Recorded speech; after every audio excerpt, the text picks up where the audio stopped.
What's up, folks? David Soto Jr. here, and this is the David Soto Jr. podcast.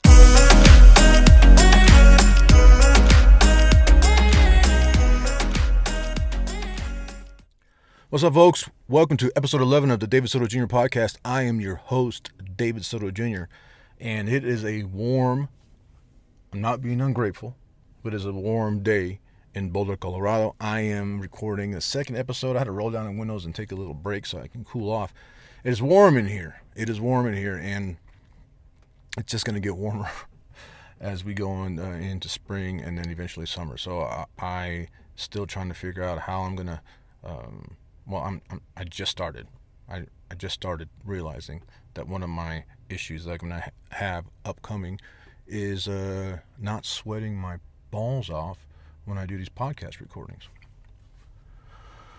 Today I want to talk about something that's hard for me to talk about, hard for me to admit, and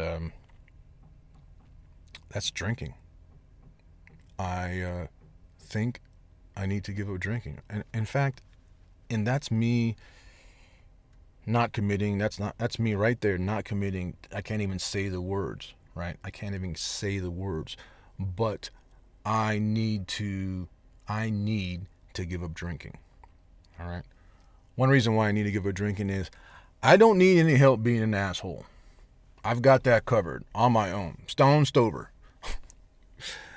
Back in high school, we used to drink a lot.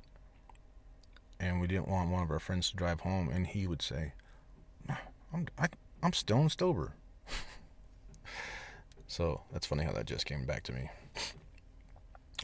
I don't need any help being an asshole. And am I an asshole? No, but I have no filter, right? I have no filter. I'm learning to control my filter. I'm learning to not say things that come to my mind. I tried medication.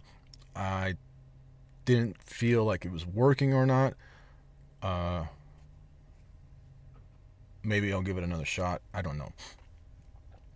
But I don't have a filter, and if you say something that I feel is inappropriate, I'll respond, right? So if you're going to lie, if you're going to cheat, if you're going to say something that offends somebody else, if you're going to be super defensive and insecure, I am going to push your buttons.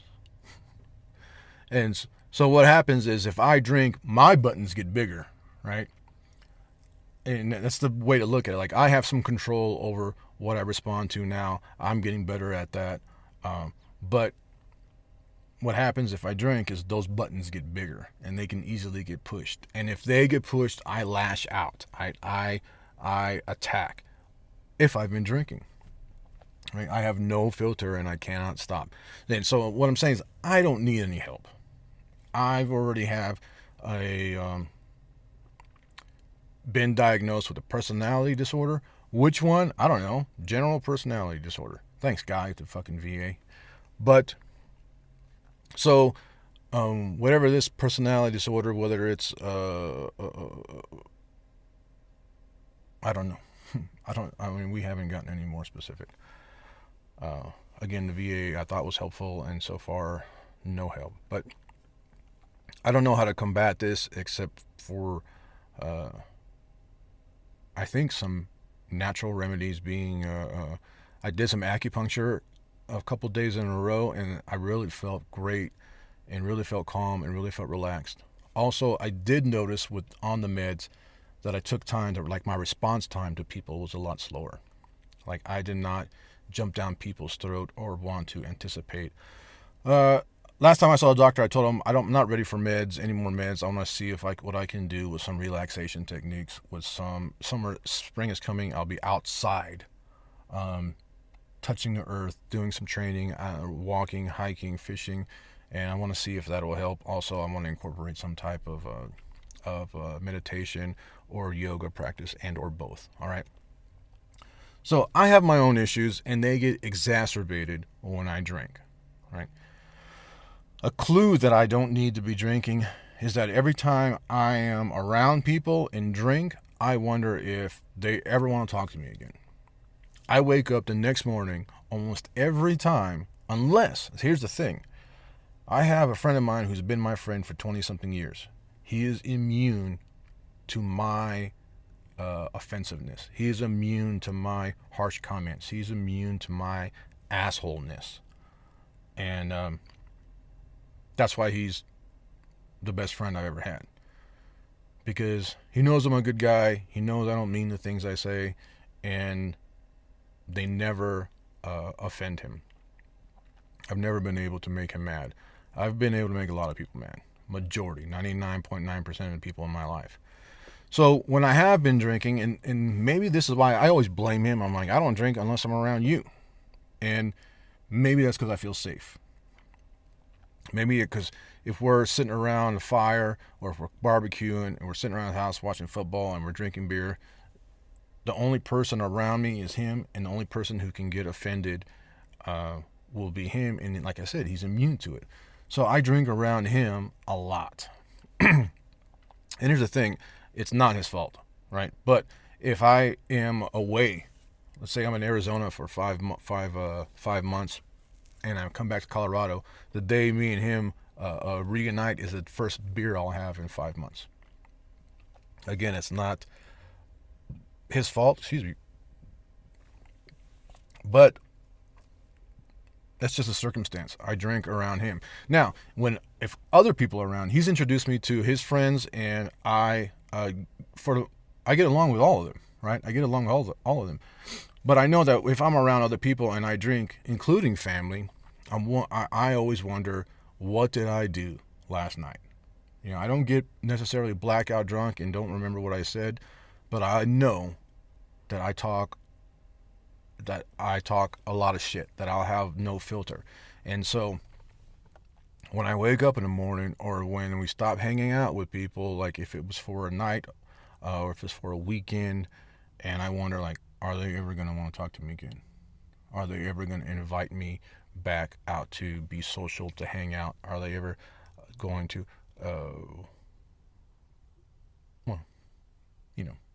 saying, I already said it. Am I ever going to be invited again to hang out with them? Did I piss them off? So just last year,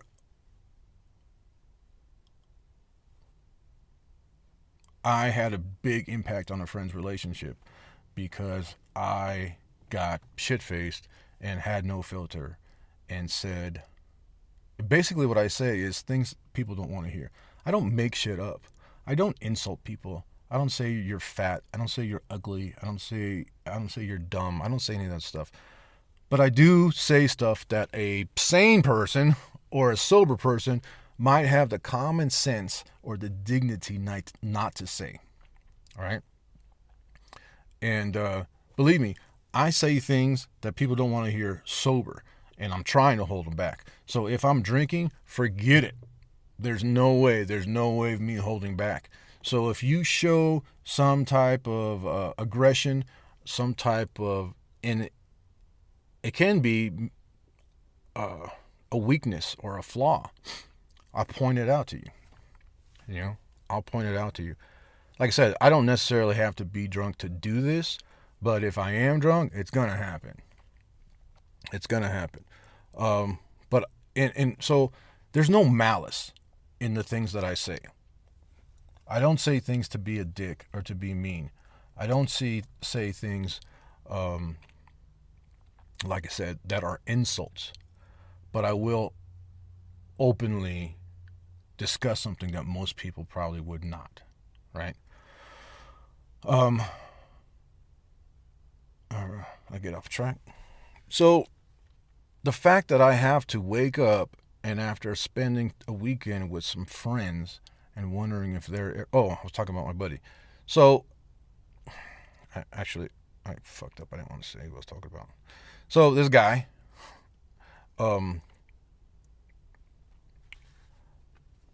I put a big bump in his relationship by being a drunk dick to his girlfriend. And that was last year, and that made me wonder, like, oh man, it made me feel bad about myself and about how fucked up I am and blah, blah, blah. And that's why I always wonder. I'm like, oh, is that person going to want to hang out with me again? And for the most part, most people do. When you're drinking together, other people are drinking, other people are intoxicated, other people may be making bad decisions too. But it happened again. It happened again. And that's a pretty big sign right there, right? The fact that I have to wonder, did I piss off so and so? And then that's one. And then the fact that it happens. So in a year's time, it's happened twice. And I don't drink that often. I'm not like I used to. So I'll talk, here's another example, and I don't think anything came out of it, but at my reunion in San Antonio, Texas with some of my Air Force buddies, I got hella shit-faced, and it really I wonder if so-and-so's wife wants to talk to me. I wonder if I pissed off so-and-so. A lot of times it's so-and-so's wife or a girlfriend, or I wonder if I pissed off anybody, if they don't want to talk to me anymore. I mean, that happened in San Antonio, and I don't think anything negative came out of it, but it's just an example. Like, I hadn't been drinking at all, kind of like saving myself for the reunion because I know there's gonna be a lot of drinking going on. But so I said the fact that I'm afraid that I'll piss people off, that I wake up after or after a time spent, whether it's an evening or weekend, I wonder if I've offended them to the point where they don't want to associate with me. That's a reason to stop drinking. Number two is, it's actually happened, right? It's actually happened twice in a year's time, and that I know of. Here's another sign. Here's another sign that I need to quit drinking, is I don't want to. The thought, I'm sweating like a slave in here. Ooh, is that offensive? The fact that I don't want to give it up is a pretty good sign that I need to. Like, the thought that, like, oh man, how am I gonna hang out with my buddy? How am I gonna go out and have drinks on a date? How am I gonna socialize? How am I gonna go to a wedding? How am I gonna? These are all signs that I am a fucking drunk. And the fact that I can't imagine my life without it. Now, I can go a long time. Especially, if I'm in a relationship with someone who doesn't drink, that's good for me. That's good. And I can go, date months without having a drink. But get me around somebody who drinks, and I will. So, case in point, I was dating somebody who was just not a big drinker. Didn't even have booze in her house. But on weddings, when we went to weddings, forget about it. Forget about it. I'm around friends and family, and then we're drinking, and it's just, there's this, and this was years ago now, and I've kind of ignored it, but we went to a wedding, and I was hungover again, extremely hungover, and to the point where I was sick the next morning, and she said to me, "Why do you always have to get this way?" And this was somebody that I didn't drink around. Like, we had a healthy lifestyle together. We ate the best foods. We supported each other, vitamins and herbs and healthy all natural diet. But when it came time for us to be social, I got completely shit-faced. And social meaning like a wedding. In fact, one of these weddings, after we broke up, I ended up seeing one of the people who are at one of these weddings. We dated for a short amount of time. And she told me that at that wedding, she was going to bring me a piece of cake. And she told my girlfriend at the time, "Oh, I'm going to give this cake to David." And she's like, "He's gone." And not that I had left, I was there. But she was referring to the fact that I was so drunk that I'm not even there. That there's no point of even trying to talk to me. So I can go without booze, but I can't say that I want to give it up completely, because I can't imagine myself going to a wedding or a party and celebrating with friends and not having a beer. And the term "a beer" always means get drunk. If somebody asks you out for a beer, it means get drunk. Somebody asks you out for a drink, it means get drunk. And I've been fighting it for a long time. But then, and last year I was hanging out with a guy here in Boulder, and we like, "Hey, what do you want to do?" We're like, "Oh, let's go, rock climbing, and let's go try to go fishing." And he didn't like fishing that much, but let's go do this, let's go do that. And he's like, "Oh, let's go have a drink." And I'm like, "No, dude, I don't want to drink." Like, I could tell him I don't want to drink. But then every now and then I'm like, "Hey, let's go get a drink." He's like, "No, I don't want to drink." So he was kind of in the same boat, and it was good that we were kind of working with it together. But as soon as I get around my friend, I'm ready to drink. And so I knew last year that something had to happen. And I can give it. I'm talking like a fucking addict. I have been able to give it up for a while. But I guess I just fall off the wagon.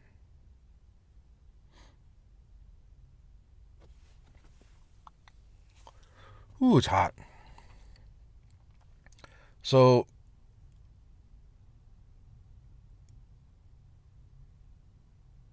this is hard. What am I going to do? It's hard for me to make the decision. It's hard for me to say, I'm never going to drink again. I mean, poker night is coming, and that means drinking. Some people don't drink, and they I'm a fucking alcoholic.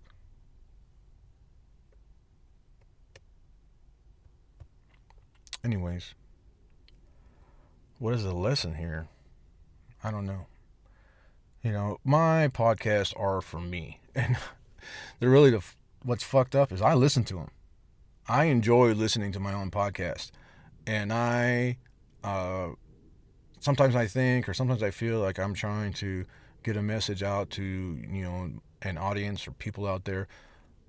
But I listen to them, and I'm like, you know what, you're right, motherfucker, or that's interesting, or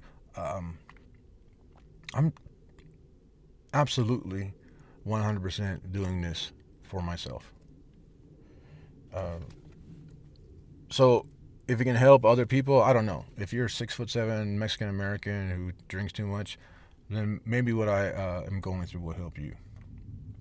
But I know when I post this podcast and I upload it to YouTube, or I upload it to iTunes or wherever else it's going to go, I'm going to play it, I'm going to listen to it, and I'm going to I enjoy the sound of my voice, man. So this isn't necessarily for, hey, you're a drunk. This is it in a sense it is. It's hey, you're a drunk, and I'm talking to myself. So we'll see where this ends up. Folks, it is hot as hell in here, and it's probably 50-some degrees outside. 58. It's not bad outside at all, but I'm here sweating my ass off. So I'm going to sign off. I appreciate you tuning in. This podcast is going well. I didn't make the new and noteworthy list or anything like that, but people are listening, and that's kind of cool. And that comes to the truth. Not trying to be anything except myself. And there are people out there who will find that interesting and want to listen, and who can relate. And that's kind of cool. All right. Follow me on Twitter at David Soto Jr. And follow me on Instagram at David Soto Jr. And my website is www.davidsotowrites.com. I'm an author. I'm writing books, and I'm having a time of my life doing it. Writing short stories. You can check out some of them on the website. My first book in the series is free on the website, and you just got to sit at a computer and read it, or look down on your phone, or you can order it on Amazon.com. And Barnes & Noble, too. Shit, I'm everywhere, son. Anyways, that's it. I appreciate tuning in. Peace out.